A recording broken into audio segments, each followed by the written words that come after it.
The snow fell in thick, silent curtains over the city train station, each flake catching the harsh fluorescent light before drifting down to settle on the platform. It was the kind of December cold that seeps through every layer of clothing and settles straight into your bones, the kind that makes most people hurry past, collars turned up, eyes fixed on whatever warm destination waits ahead. Isabel Hayes sat against a concrete pillar on platform 7. Her tattered cream-colored dress did almost nothing to protect her from the wind cutting through the open-air station. That dress had once been beautiful, delicate lace, carefully embroidered details, from a time when her life had looked completely different. Back when she'd had a home, a job, a future. Now it was just another reminder of how far she'd fallen, covered by a thin blanket someone had abandoned near the trash can weeks earlier. Isabel was 28 years old, though the last 6 months had aged her far beyond her years. Her blonde hair, once carefully styled, now hung in damp tangles around her face. Her feet were bare despite the cold, her shoes had been stolen 3 nights earlier while she slept, and she hadn't had the money to replace them. "Miss?" "Excuse me, miss." Isabel looked up to find 2 small faces staring at her with unfiltered curiosity. Twin girls, maybe 4 or 5 years old, bundled in matching pink puffy coats with fur-trimmed hoods and little pom-pom hats. Dark curls escaped from beneath their hats, and both girls wore identical expressions of concern on their round little faces. "Girls, come back here," a man's voice called from further down the platform. But the twins didn't move an inch. They stood there studying Isabel with the blunt, unguarded honesty only children have. "You're sleeping outside," one of them said matter-of-factly. "That's not good. It's too cold." I'm fine," Isabel managed, her voice rough from disuse. She rarely spoke to anyone these days. Most people went out of their way to avoid even meeting her eyes. "You don't look fine," the other twin said. "You're shaking. And your feet don't have shoes." "Our feet would be very cold without shoes." "Sophia." "Olivia." "I said come here." The man was closer now, and Isabel could see him clearly, tall, broad-shouldered, wearing an expensive black coat and carrying a leather briefcase. His dark hair was dusted with snow, and his expression was equal parts exasperated and rushed as he hurried toward the girls. "We're just talking, Daddy," Sophia, or maybe it was Olivia, said, never taking her eyes off Isabel. The man reached them and immediately started apologizing. "I'm so sorry, they got away from me." "Girls, you can't just walk up to strangers." He stopped mid-sentence as he got a proper look at Isabel, and something flickered across his face. Pity, probably. Isabel was used to that look by now. "We were just helping," the other twin insisted. "She needs help. Look at her feet." The man, their father, glanced down at Isabel's bare, dirty feet, and his jaw tightened. "I see that. But girls, we need to catch our train." "We can't just leave her," Sophia protested, tears suddenly welling in her eyes. "Mommy would have helped. Mommy always helped people." The man's composure cracked, just for a second, revealing something raw underneath. "I know, sweetheart, but..."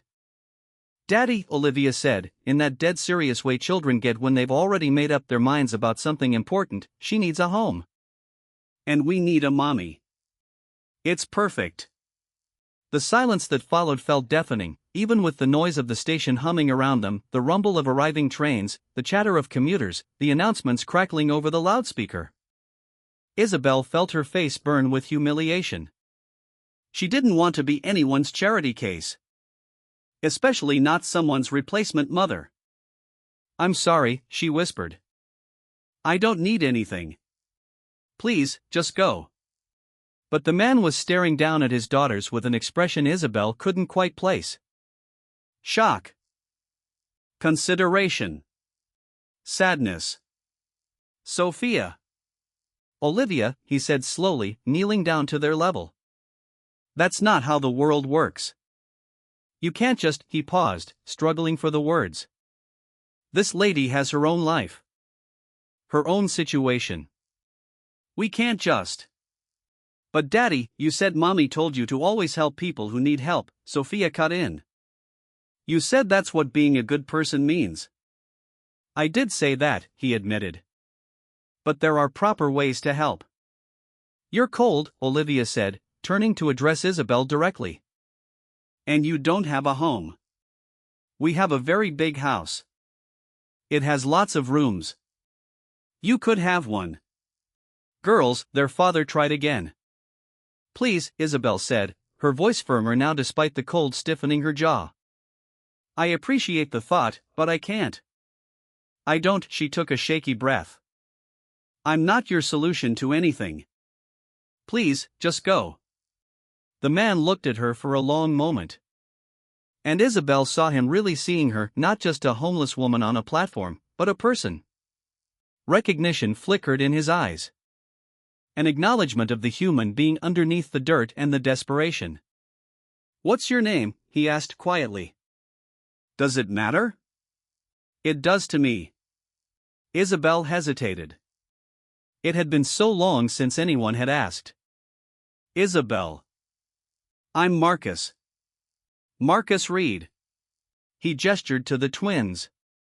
These are my daughters, Sophia and Olivia. And they're right about one thing, it's too cold for anyone to be out here like this. When was the last time you ate? I don't need your pity, Isabel said, though her voice lacked any real conviction. The truth was, she couldn't even remember her last real meal. A half-eaten sandwich pulled from a trash can yesterday. Some crackers a stranger had handed her 2 days before that. It's not pity, Marcus said.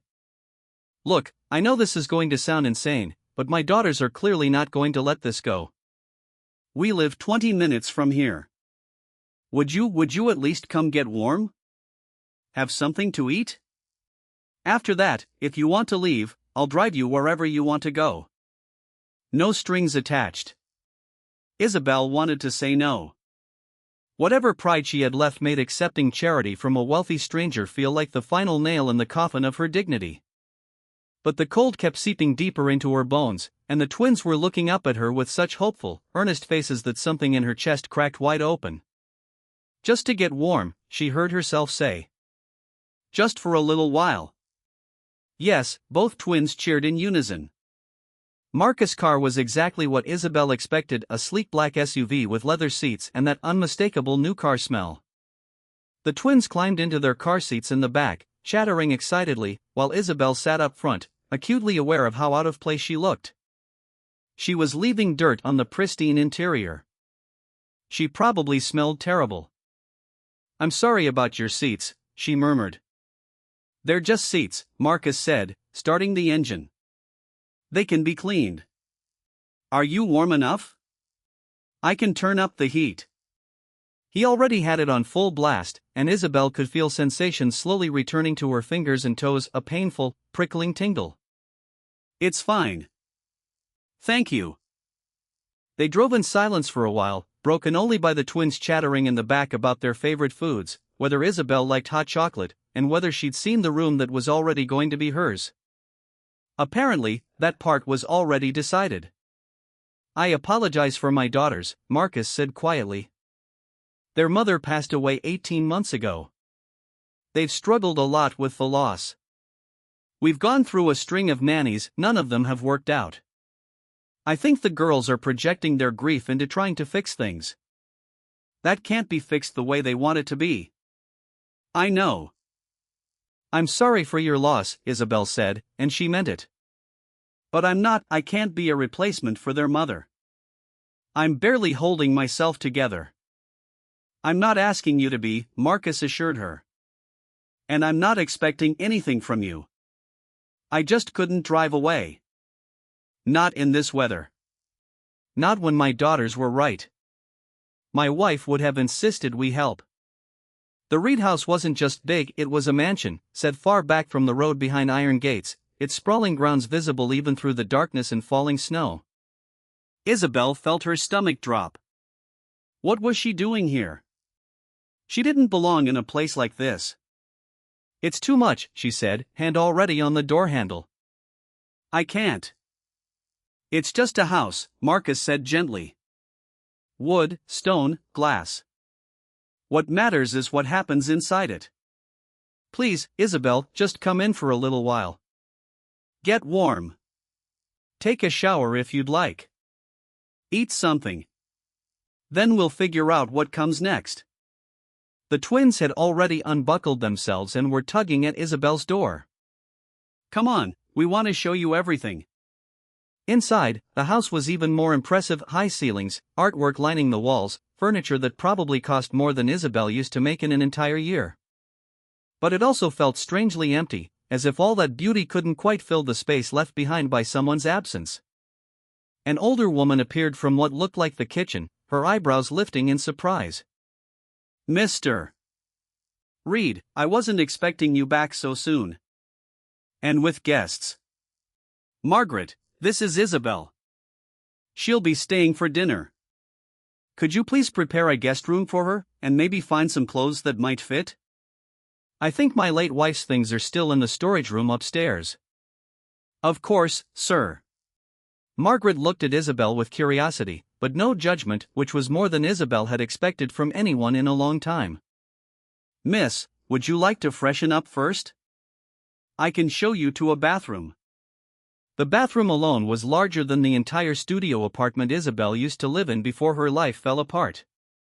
The shower was a glass-enclosed space with multiple heads. The towels were thick and soft, and an array of expensive-looking soaps and shampoos lined a built-in shelf. Isabel stood under the hot water for a long time, watching 6 months of dirt and grime wash away down the drain. She scrubbed her hair 3 times, unable to remember the last time it had been properly clean. The soap smelled like lavender, and the simple luxury of it made her cry for the first time in weeks. Margaret had left a set of clothes folded on the counter: soft gray sweatpants, a cream-colored sweater, warm socks, even slippers. Everything was slightly too large, clearly belonging to someone taller, but it was clean and warm, and Isabel felt almost human again as she got dressed. When she emerged and followed the sound of voices to what turned out to be an enormous dining room, she found the twins already seated at a long table, Marcus at the head. All 3 looked up as she walked in. "You look pretty," Sophia exclaimed. "Doesn't she look pretty, Daddy?" "She does," Marcus agreed, and something in his expression made Isabel's cheeks warm. "Please, sit." Margaret's made enough food for an army, as usual. Dinner was both wonderful and awkward. The food was incredible: roasted chicken, vegetables, fresh bread, a salad that actually tasted like real vegetables instead of the wilted produce from food bank handouts. Isabel tried to eat slowly, to hold on to some sense of dignity, but her body screamed for nourishment, and she found herself eating with an urgency that embarrassed her. "It's okay," Marcus said quietly, noticing her discomfort. "Eat as much as you want. There's plenty." The twins kept up a constant stream of chatter: their school, their friends, their favorite toys. They wanted to know everything about Isabel. Where she was from. Her favorite color. Whether she liked princesses or dinosaurs better. "Girls," Marcus said finally, "maybe we should let Isabel breathe for a minute." "It's okay," Isabel said. "They're sweet." After dinner, Marcus sent the twins upstairs with Margaret to get ready for bed, then gestured for Isabel to follow him into what turned out to be a study: floor-to-ceiling bookshelves, a massive desk, and 2 leather chairs positioned near a fireplace where a fire crackled warmly. "Please, sit," Marcus said, settling into one of the chairs. Isabel took the other, feeling completely out of place in a room built out of wealth and success. "I want to help you," Marcus said, without any preamble. "But I need to understand your situation first. If you're comfortable sharing, what happened? How did you end up on the street?" Isabel hesitated. She hadn't told her story to a single soul in months. But something about the way Marcus looked at her, direct, unhurried, without judgment, made her want to try. "I was an art teacher," she began, her voice soft. "At a private school. I loved my job. I had an apartment, a fiancé, a normal life. Then my fiancé Derek, he got mixed up with some bad people. Gambling. Drugs. He ran up debts in both our names, wrecked my credit. Then he emptied our joint account and disappeared." She paused. The memory still hurt, even months later. I tried to hold things together, but the debt collectors came after me. I lost my apartment, couldn't make rent anywhere else with my credit destroyed. The school let me go, said they couldn't have someone with criminal associations teaching their students, even though I hadn't done anything wrong. That's not legal, Marcus said, frowning. Legal or not, I was too broke to fight it. I stayed with friends for a while, but I could feel myself wearing out my welcome, so I left. Tried the shelters, but they fill up fast, especially in the cold. I've been on the streets for 6 months now. I keep applying for jobs, but it's hard when you don't have an address, or clean clothes, or a way to shower regularly. It's a cycle you can't break out of. And your family? Isabel smiled bitterly. My parents disowned me years ago, when I chose to be an artist instead of a lawyer like they wanted. I haven't spoken to them in a decade. No siblings.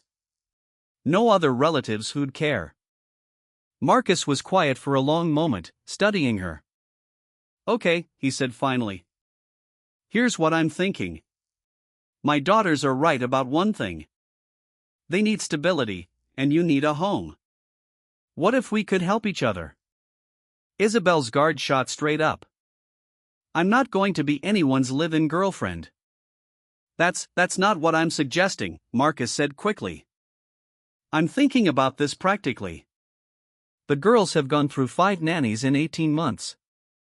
None of them worked, because the girls were acting out, grieving, testing boundaries, but they connected with you instantly. And you're clearly educated, responsible, when you're not buried under impossible circumstances. So you want to hire me as a nanny? I want to offer you a job. Yes. But more than that, I want to offer you a chance to rebuild. You'd live here, in the guest house out back. It's small but fully furnished. You'd be responsible for the girls when I'm at work, which is most weekdays. In exchange, you'd have a salary, benefits, and time to get back on your feet, rebuild your credit, find your footing, figure out what comes next. Isabel stared at him. That's insane. You don't know me. I could be anyone. You could be, Marcus agreed. Which is why I'd run a background check. Check your references, the usual things. But my daughter saw something in you in about 30 seconds that 5 professional nannies couldn't manage in 18 months. And I saw a woman who's been beaten down by circumstance but hasn't lost her humanity. That's worth taking a chance on. Why would you really do this? Marcus looked into the fire, his gaze distant. Because my wife died in a car accident. Sudden. Senseless. And it destroyed me. It destroyed the girls. 4 months, I barely functioned. I threw myself into work and hired people to handle the girls, because I didn't know how to be both parents at once. But they need more than a rotating cast of paid caretakers. They need someone who actually sees them. Who cares? And tonight, you looked at them like they mattered, not like a job, not like an inconvenience, but like people worth caring about. But I'm a disaster. You're a person who's had disasters happen to them. That's different. And I hope that maybe we can help each other. The girls help you remember you're worthy of kindness and a second chance. You help them feel seen and valued. I know it's fast, and I know it's unusual. But I learned, when my wife died, that sometimes you have to take a chance on unexpected solutions. Isabel wanted to say no. Wanted to protect herself from the inevitable heartbreak when this arrangement fell apart, or when Marcus realized what a mistake he'd made. But she kept thinking about the twins' earnest little faces, their simple declaration that she needed a home and they needed a mommy, not because they were trying to replace their mother, but because they understood, in their own way, that sometimes people need each other in ways that don't fit into neat categories. I have conditions, she said slowly. Name them. I won't pretend to be their mother. I can't replace her, and it wouldn't be healthy to try. I can care for them, be someone they trust, but they need to understand that's not the role I'm filling. Agreed. What else? I need this to be real employment. A real job, with boundaries, expectations, and the ability to leave if it's not working. Not charity. Not pity. I need to earn this. Absolutely. I'll draw up a proper contract. 6-month trial to start, with check-ins along the way. Fair. Isabel took a deep breath. Okay. I'll try. The smile that broke across Marcus' face was the first genuine one she'd seen from him all night. Thank you. I think this is going to work out better than either of us expects. The first few weeks were an adjustment. Isabel moved into the guest house, a small cottage behind the main house with a bedroom, bathroom, small kitchen, and living area. It was more space than she'd had to herself in years, and she spent her first night there simply marveling at having a door that locked, a bed with clean sheets, a bathroom that belonged to no one but her. Getting to know Sophia and Olivia was both delightful and heartbreaking. They were bright, funny, creative little girls, carrying their grief like a weight they were too young to fully understand. They'd ask questions about their mother, what she looked like, what she liked to do, whether she could see them from heaven. Isabel learned to answer honestly, to keep their mother's memory alive without ever trying to fill her shoes. She built routines. Breakfast together, then school, then afternoon activities, art projects, trips to the park. She helped with homework, read bedtime stories, kissed scraped knees, praised crayon drawings. Slowly, the girls began to open up, to laugh more easily, to sleep through the night without nightmares. Marcus kept his distance at first, careful to maintain professional boundaries. But gradually, he started staying for dinner more often, joining them on weekend outings, actually being present in his daughter's lives in a way Isabel gathered he hadn't been since his wife died. "You've been good for them," he told Isabel one evening, after the girls were asleep. They were sitting in the main house's living room, sharing tea while they went over the girls' upcoming school conference. "They're happier. More settled. I haven't seen them like this since before Catherine died. They're wonderful girls," Isabel said. "You should spend more time with them. They miss you when you're working late." "I know. I've been hiding in work, using it as an excuse to avoid the grief. But watching you with them, seeing how present you are, it's made me realize what I've been missing. I'm trying to do better." "You're doing great," Isabel assured him. "Being a single parent isn't easy.